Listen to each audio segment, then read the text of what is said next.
Welcome to the next lecture for Bio 110. This is the material that we're going to be covering for week 3 and week 4, so Friday of this week and Monday of the next. So let's have a small review of the material that we covered in the last lecture. So we looked at the membrane, that the membrane is composed of lipids, phospholipids, sterols, and sphingolipids that form a fluid bilayer. We also learned that the composition of the membrane lipids influences biological properties, in particular membrane fluidity. And then we look at experimental models that shown evidence for membrane fluidity. We saw how self-fusion experiments worked and how they demonstrated the membrane was fluid. We look at FRAP experiments to see how the recovery after photobleaching could be used to illustrate membrane fluidity.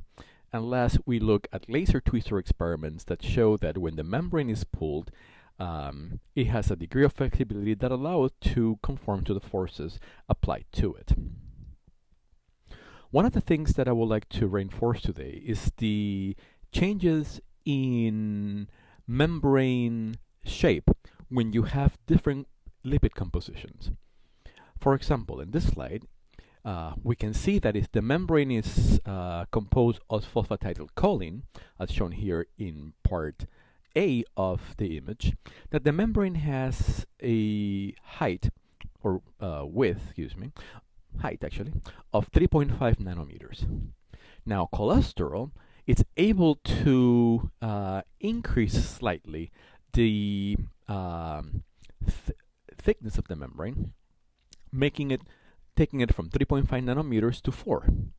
But when we use a different lipid, in this case, sphingomyelin, in the presence or absence of cholesterol, the membrane goes from being 3.5 nanometers when it's only exclusively made by phosphatidylcholine to about 4.6 to 5.6 nanometers, which is a significant difference of almost a nanometer in thickness. Those are thicknesses that can be identified easily with atomic force microscopy. Another thing that I would like to point out to you, it's the different capacity that some phospholipids can have to alter membrane shape. So for example, phosphatidylcholine phospholipids tend to be cylindrical in nature, in overall structure. Therefore, they will align nicely if you put them next to another.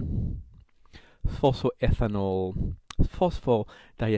amine, however, have more of a cone shape to them. So when they align together, they begin to show some curvature. So as you can see in part C of this figure, the different composition of lipids around the membrane can allow the membrane to actually, the bilayer, to attain some level of curvature. And that could then be used by the cell to have different anatomies within the membrane. Now, we talked about the fact that the membrane gives some functions, receiving information, the import and export of small molecules, and the capacity of movement and expansion. What we're going to explore today is that the membrane, the phospholipid bilayer itself, the membrane bilayer itself, is incapable of performing these functions, and that the proteins which are part of the membranes are going to be the molecules responsible for receiving and transmitting the information, for the transport of small molecules, and for imparting the capacity of the membrane to move. So the first thing that I would like to introduce to are some of the membranes which are part of some of the proteins, that are part of the membrane. Some of those could be transporters, and those are the ones which are going to allow for the importation or export of small molecules across the membrane.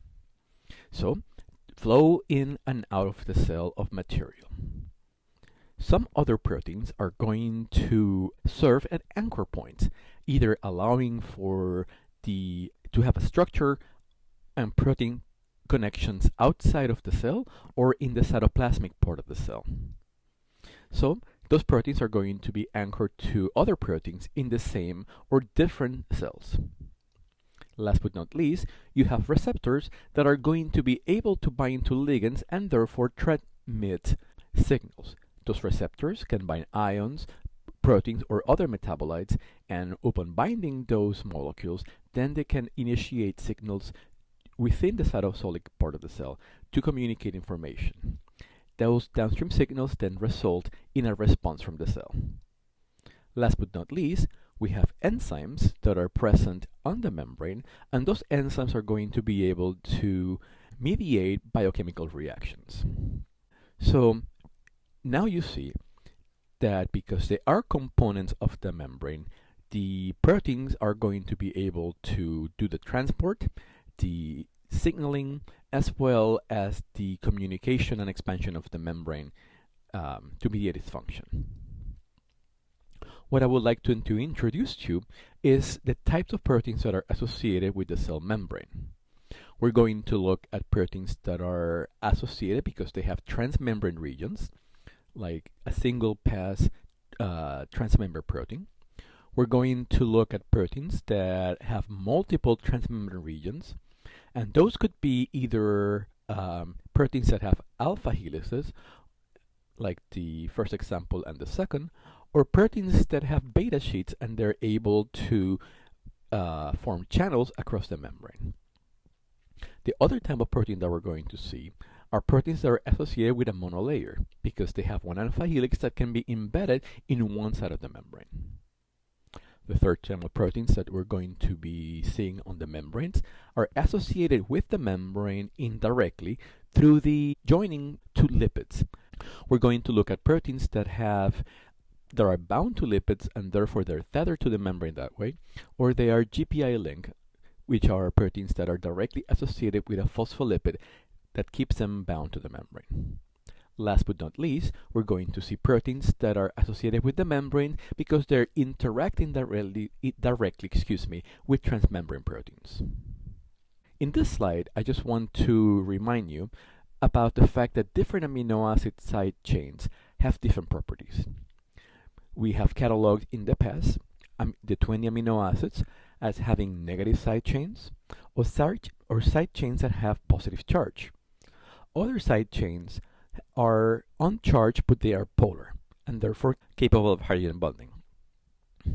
Last but not least, we have a good number of amino acids that have nonpolar and often hydrophobic side chains. So when we begin to look at proteins which are associated with the membrane because they have a transmembrane domain, the first group of proteins have a alpha helix transmembrane domains. Those are proteins that are embedded directly into the membrane, and later in lecture we're going to learn about the process of how the process of membrane embedding occurs. These proteins have usually a transmembrane region, that means the region that bypasses the membrane, that consists of about 20 amino acids. And since it is embedded in the membrane, amino acids that are closer to the surface have ionic or polar heads, versus amino acids which are now embedded in the hydrophobic region of the membranes that tend to be hydrophobic so they can interact more directly with the hydrophobic tails of the fatty acids.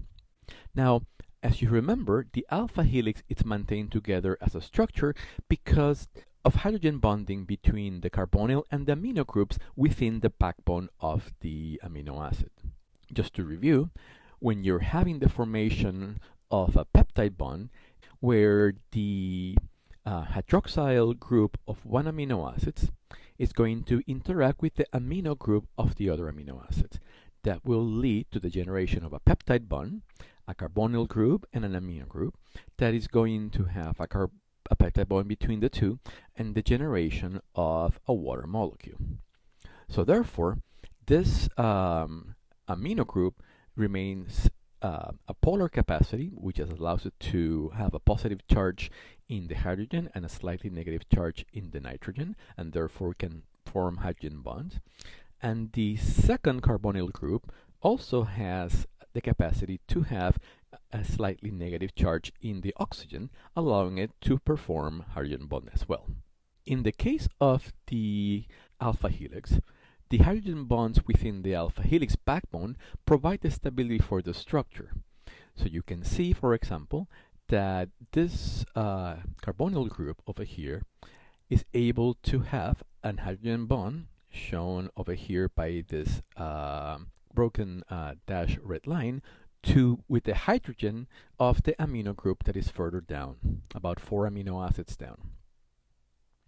And in the same way, this amino group can have a hydrogen bond with the oxygen of the carbonyl glucarate.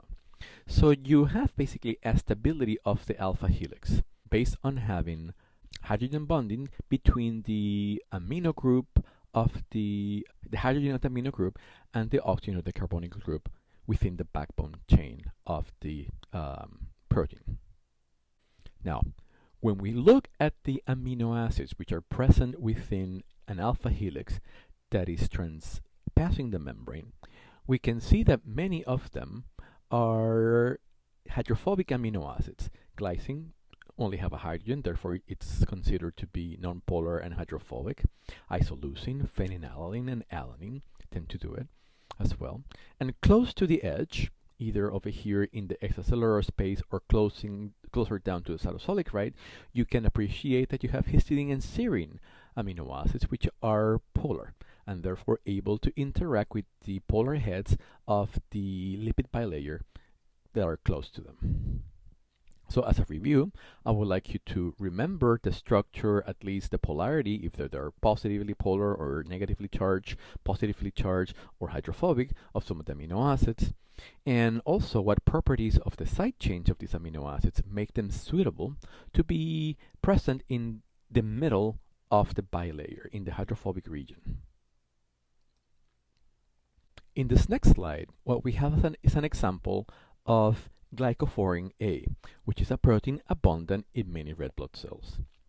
This protein is a heterodimer, meaning that two identical subunits are able to come together as a quaternary structure to form a functional protein.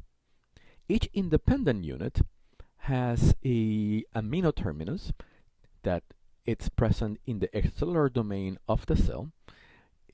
You can appreciate that it's dotted with many small green squares. Those are the glycosylation portion of that protein, so it's highly glycosylated in the external part. And then you have a region of amino acids from amino acid 73 to amino acid 96, which are passing the membrane. At the end, you have a short cytosolic domain, which ends in the carbonyl, in the C-terminus of the protein. Now, the amino acids which are present within the transmembrane region are mostly hydrophobic. And some of the amino acids which are shown in blue, they're either lysine or arginine that are able to help secure the protein in that position because they're interacting with the hydrophilic heads of the lipid bilayer. Now, this model is also showing a space-filled model with residues that are participating in intermolecular van der Waals forces. So the amino acids which are present in the transmembrane region, shown here in red, are able to interact by van der Waals forces with the side chains of amino acids on the sister chain of the glycophorin A protein, and therefore they can stay together as a dimer, stabilizing what we call a coil-coil dimer. So, a single polypeptide chain with tertiary structure is able to interact with another single polypeptide chain to form a fully functional molecule with quaternary structure, so a homodimer. Now, we're going to take a look at other proteins that are interacted in the membrane. And in this type, we're going to look at a protein that has not only one, but multiple alpha chains which are crossing the membrane, as shown over here in this protein. An example of that is going to be the the bacteriorhodopsin molecule. A multipass transmembrane protein, as the one shown in this slide, It's a single polypeptide chain that crosses the membrane at multiple regions. This particular example has 1, 2, 3, 4, 5 different membrane spanning domains. So in red, it's shown the inner portion of this protein, which is called the aqueous pore.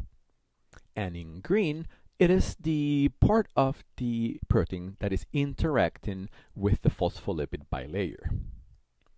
So for you, I have a question. Where do you expect the amino acid with hydrophobic side chains to be located within each of the transmembrane regions? Are they located in the red color region, or are they located in the green color region?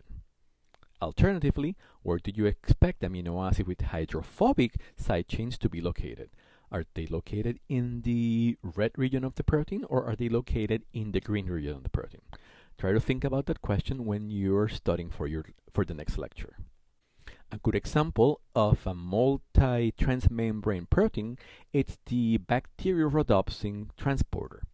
This is an example of an alpha helical transport protein that has multiple chains that cross the membrane. It actually has 7. The amino terminus starts over here, where you have this amino group at the very end, and it ends with another amino carboxyl group, at the C terminus of the protein. So this protein has 7 different transmembrane regions. Together, those transmembrane regions form a channel. And in the particular case of bacteriorhodopsin, it uses the energy of light to stimulate a retinol molecule within the channel to allow the translocation of protons from the cytosol to the extracellular milieu. We can determine the number of transmembrane regions that are present in a protein when we analyze hydropathy plots. And hydropathy plots allow us to predict to establish a prediction, of protein structure based on the amino acid sequence, in particular based on the side chains of those amino acids, in the absence of a three-dimensional model. So for example, in the left of this image, we have the amino acid sequence of the protein glycophorin, which we already saw.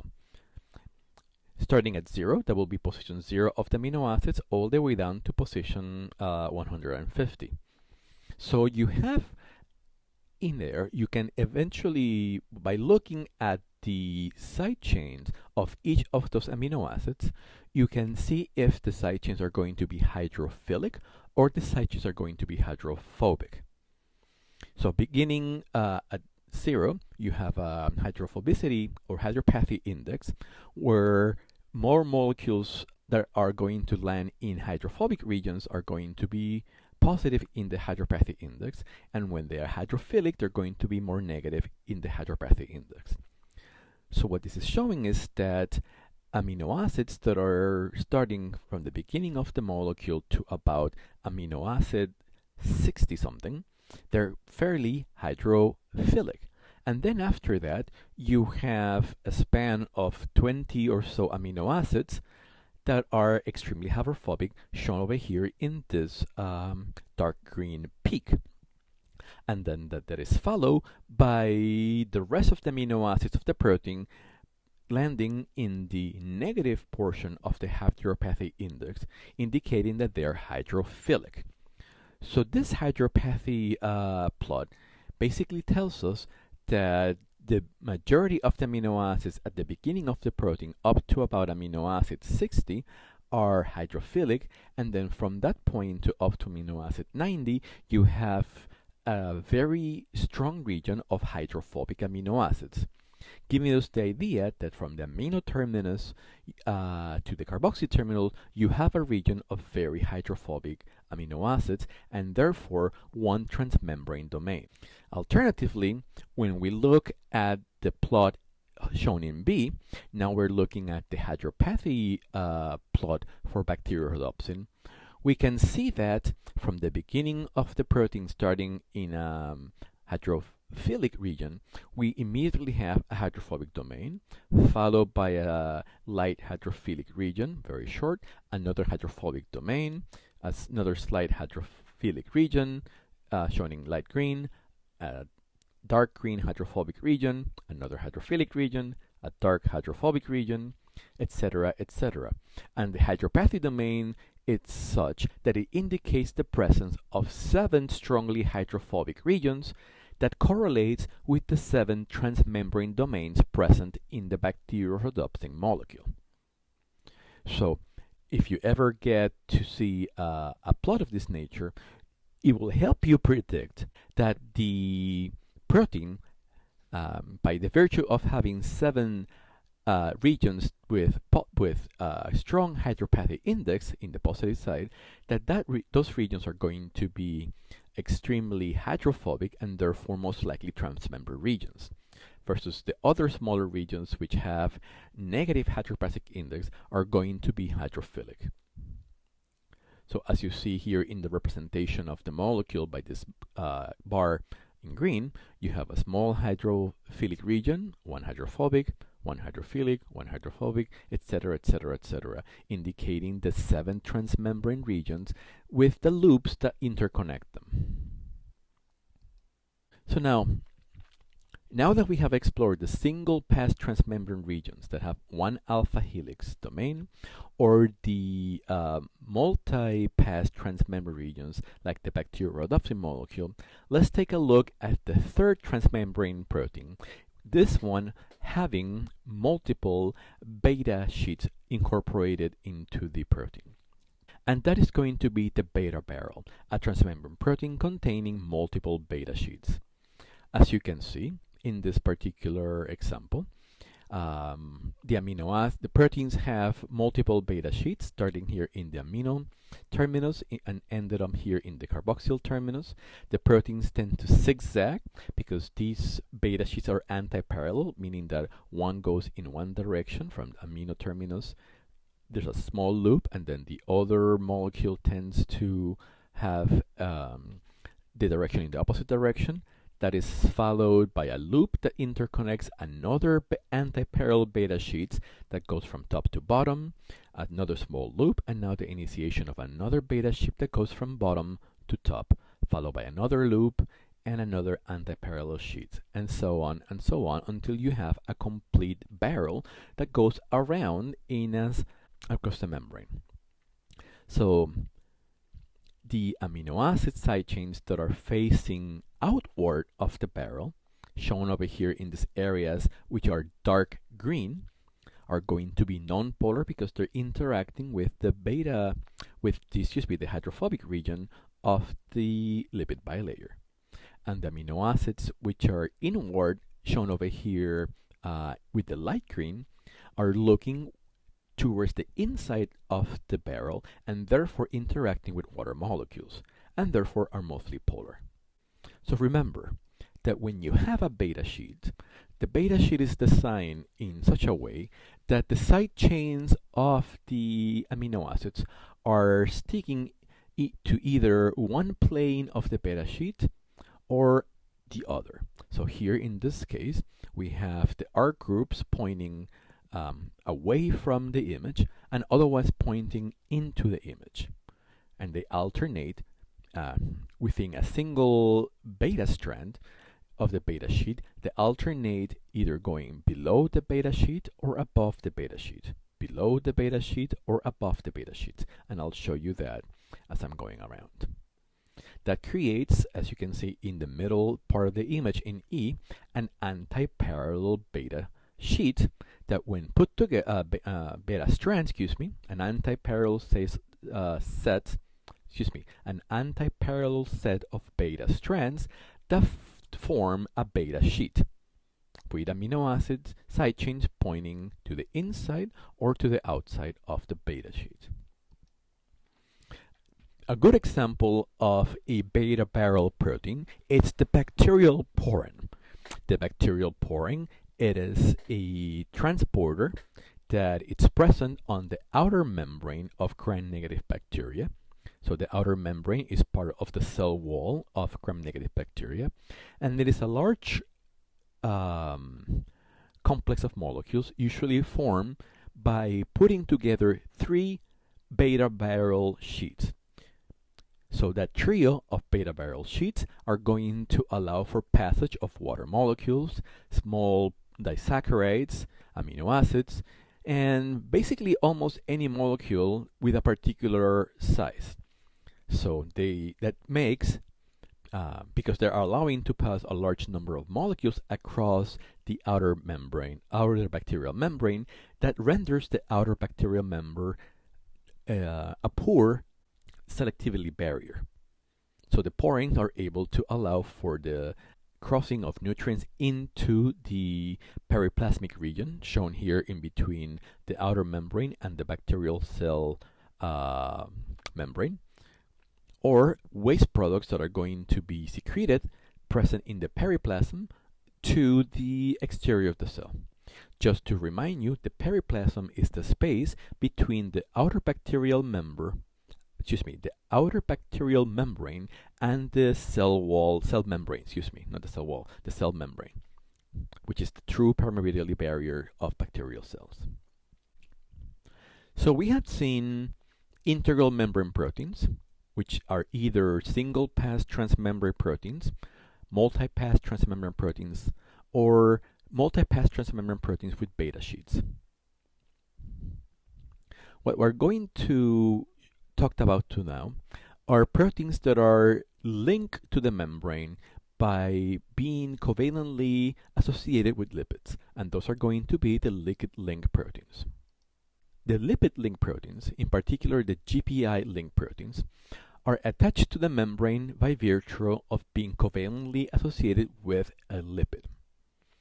So for example, the amino acids here in this GPI anchor protein are not interacting directly with the membrane. However, they are covalently bound to a phospholipid. In this case, GPI stands for glycosyl phosphatidylinositol. So this protein is covalently attached to a phosphatidylinositol phospholipid, So these proteins are covalently attached to a phosphatidylinositol phospholipid, and therefore they are tethered directly to the membrane. So they diffuse around the membrane at the same rate as the phospholipid is able to diffuse. We also have other proteins which have what is called fatty acylation. Basically, this is a post-translational modification that is going to covalently link a fatty acid to the protein through an acyl linkage, shown over here, for example, by the presence of the cysteine amino acid that is now binding to the phospholipid. Last but not least, which are proteins which are being prenalated. So prenylation is the addition of a hydrophobic molecule, just like one fatty acid, to a protein, facilitating the attachment of that protein to the cell membrane. So when you have a protein that is prenylated, that protein is covalently attached to a lipid that is allowing it to directly be embedded into the lipid bilayer. So you can have GPI anchorage, you can have acylation, and you can have prenylation.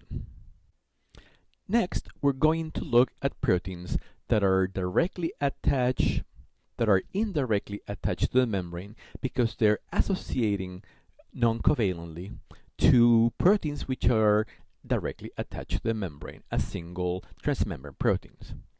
A good example of those proteins, it's the protein spectrin. Spectrin is attached to the transmembrane proteins in red blood cells, and it's the main protein that is composing the cytoskeleton of the red blood cell. So what you can appreciate from this image are these red spectrin dimers, which are interacting with the membrane because they are attaching themselves to attachment proteins, shown here in yellow or in blue.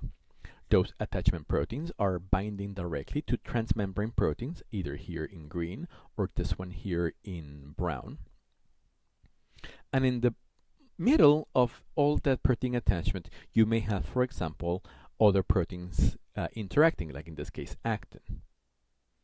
When you look at the dense network of spectrin attachment to the membrane, you can appreciate that within the membrane, by this transmitting electron microscope image, that the spectrin molecule is able to form a lattice in the cytoplasmic region of the red blood cell, and that it is binding to certain attachment proteins that are keeping it in place. That is the kind of protein that is required to give the red blood cells its particular donut shape. So mutations in spectrin are going to affect the morphology of the red blood cell and therefore affect the capacity of the cell to perform its biological functions. So now that we have seen that proteins are attached to the membrane either because they are transmembrane proteins, or that they are being linked directly by a lipid, or that they are attaching directly to another protein which is part of the membrane, we're going to see how we study membrane proteins. And that is the topic that we're going to cover in the next couple of slides. One way in which you can study hydrophobic regions in proteins is to use detergents. Detergents have a cone shape and they tend to form micelles. They contain a hydrophilic head and a long hydrophobic tail. When detergents interact with cell membranes, they are able to disrupt the cell membrane by interacting with the hydrophobic regions of phospholipids that will generate water-soluble lipid detergent micelles. But also proteins which have transmembrane regions, and those transmembrane regions being hydrophobic in nature, they will also interact with the detergent molecules. So the hydrophobic region of the detergent molecule will interact directly with the hydrophobic region of the protein, and that will generate a water-soluble complex of the transmembrane protein and the detergent. So when we're able to have a pure lipid bilayer containing proteins that we solubilize with detergent, that transmembrane protein will be able to be solubilized by the presence of the detergent, shown over here in these examples. And then the lipid and detergent micelles could also be separated. At this point, we can isolate the protein of interest using one of multiple methods of purification. We can use an antibody specific for the protein that then can be used as a column. We can use an affinity chromatography to be able to take the protein, or any of the other different kinds of mechanisms to isolate a protein of interest. At this point, what we can do is to add a mixture of detergent and phospholipid micelles, and they are going to be able to remove completely the detergent away. At the same time, the phospholipids are able to form a lipid bilayer, and the protein of interest can then be embedded within the phospholipid bilayer, in creating an artificial bilayer that has now the protein of interest. This will then allow you to study directly the biological function of that protein in its native bilayer state. Let me illustrate to this point by showing you the following movie. When detergent is added to this red blood cell, its membrane ruptures,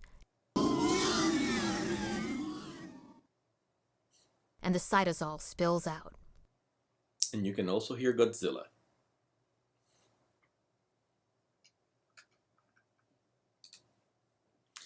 So at the end, what we can see is that a lipid bilayer can contain integral proteins that are going to be passing the bilayer because they have a hydrophobic region, shown like this one over here and this one over here.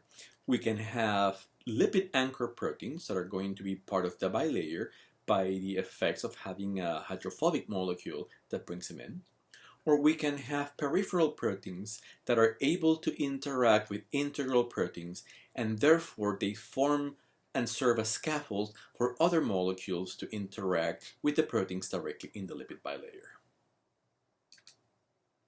So now, how can we analyze what kind of membrane proteins we have? Well, one of the first things that you can do is to do phospholipase C digest.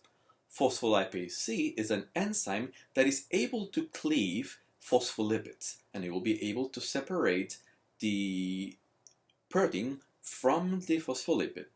So if a protein is attached by a GPI link, for example, that protein can now be separated from the phospholipid and removed.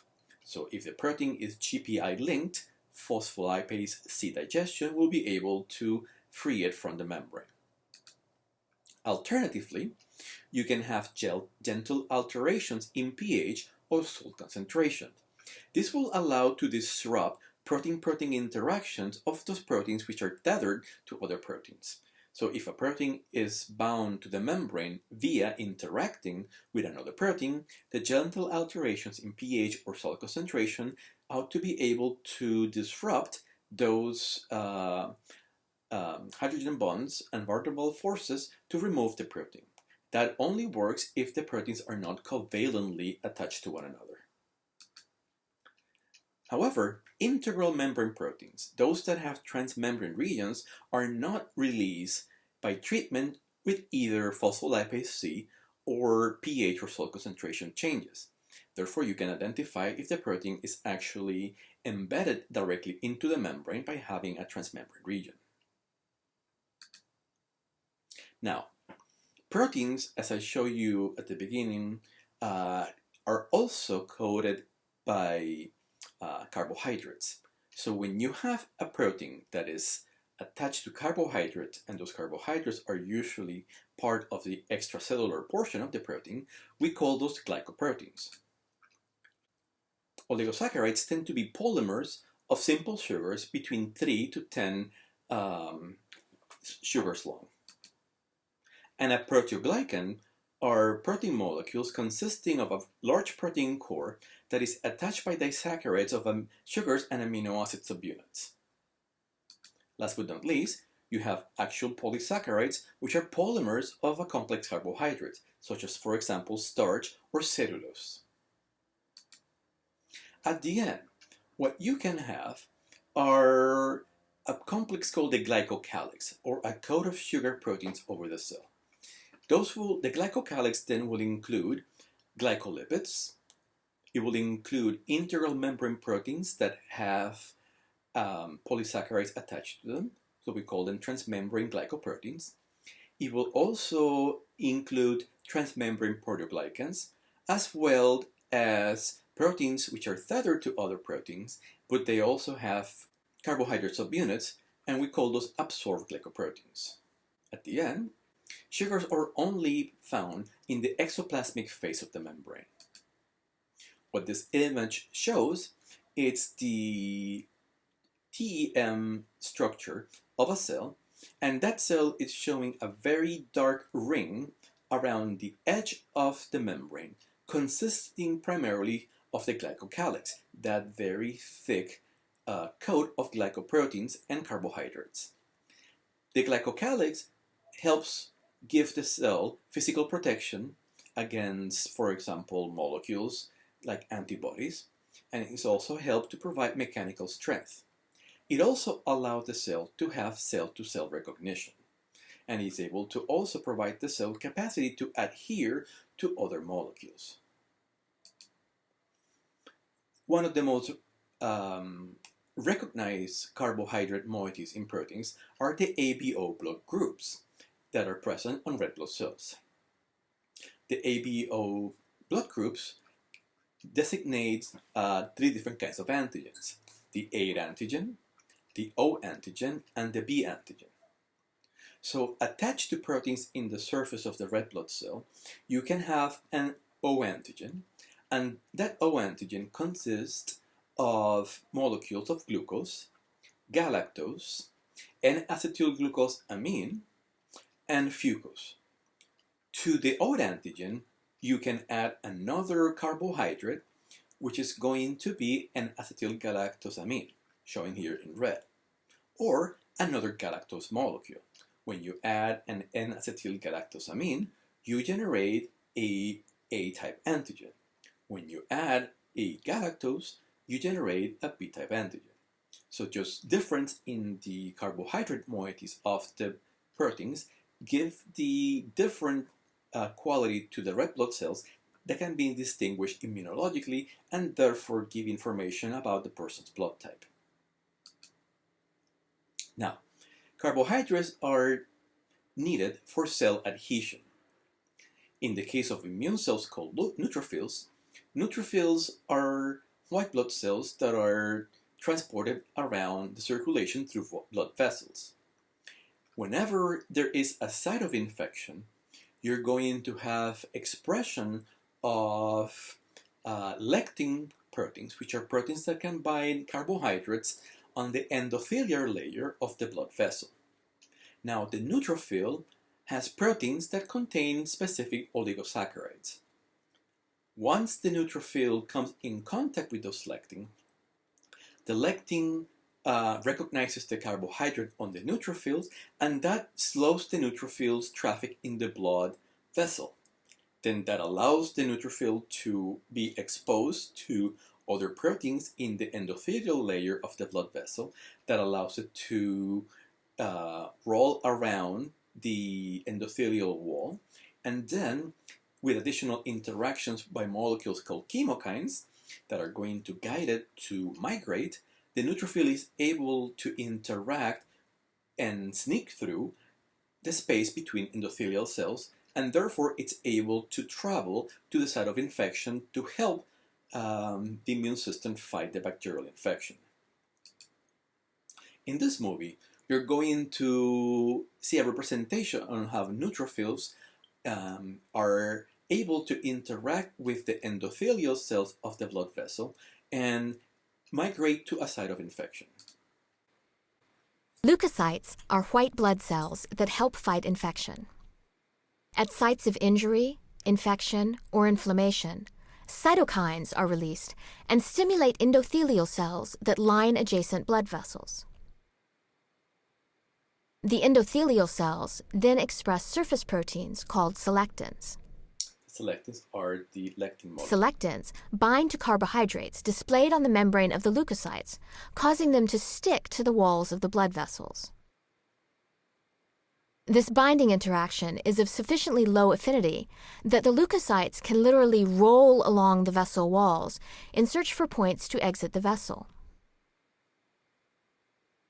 There, they adhere tightly and squeeze between endothelial cells without disrupting the vessel walls, then crawl out of the blood vessel into the adjacent connective tissue. Here, leukocyte rolling is observed directly in an anesthetized mouse. The up and down movement of the frame is due to the mouse's breathing. Two blood vessels are shown. The upper one is an artery with blood flowing from right to left. The lower one is a vein with blood flowing from left to right. Leukocytes only adhere to the surface of veins. They do not crawl out of arteries. Some leukocytes are firmly attached and are in the process of crawling through the vessel walls, whereas others have already left the vessel and are seen in the surrounding connective tissue. When the blood flow is stopped temporarily by gently clamping the vessels, we can appreciate how densely both vessels are filled with red blood cells. Red blood cells do not interact with the vessel walls and move so fast under normal flow that we cannot see them. When the blood flow is restored, some of the leukocytes continue rolling, whereas all non-interacting cells are immediately washed away by the shear.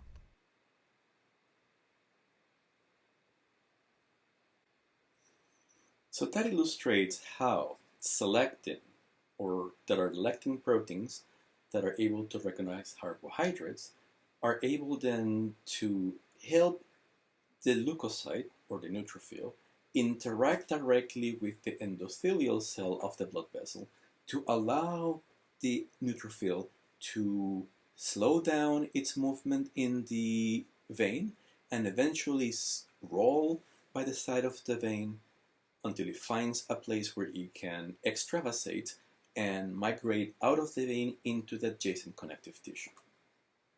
Now, one of the things that I would like to show you is that some membrane proteins have restricted localization in the membrane. Some of those proteins are tethered directly to the cortex or the cytoskeletal proteins within the cell, shown here in A. Other proteins are bound to extracellular matrix, and therefore that interaction forces them to be localized to one side of the membrane. Alternatively, you can have proteins that are bound to proteins in other cells, and that interaction restricts the location of those proteins on the membrane. Last but not least, particularly in epithelial cells, you can have diffusion barriers, shown here in black, and those, often called tight junctions, are going to be able to polarize the cell into an apical side, which will be exposed to the outside of the cell, and a basal side, which will be exposed to the inner layer of the epithelium. This could be further shown over here when we look at epithelial cells in a tissue. This could be, for example, the cells that line the intestine, the cells that line the eye, or the cells that line the skin. Multiple different kinds of epithelial cells exist throughout our bodies. But one thing that is shared by many epithelial cells is the fact that the epithelial cells are polarized. And in this case, the polarization is maintained together by proteins called tight junctions. Those protein complexes are able to separate proteins into the apical side, which is the top side, shown here by the green proteins, or the basal side, which is the side that is bound to the basal lamina. Proteins which are found in the apical side, like the protein A, shown here in green, are exposed only to the outside of the epithelial layer. Whereas proteins that are found in the basal side, shown here with protein B, are exposed to the side of the epithelial cell as well as the basal lamina. So you have again an apical plasma membrane, you have the basal plasma membrane, and a lateral plasma membrane. And the localization of proteins within that cell could be very diverse. In order for us to look at the movement of some of those proteins, we can use a simple technique called single particle tracking. Single particle tracking utilizes a confocal microscope that is going to allow you to follow the movement of a particle on the surface of the desired cell. So one thing that then you're going to get, it's a map where the beat delineates the path that the protein is taking as it is moving around the membrane of the cell. For more information, I will encourage you to visit the Salive website or the biologyarizona.edu website, so you can learn more about proteins in the membrane of cells and single cell particle tracking. Well, hope you enjoy this lecture, and I will see you on Friday.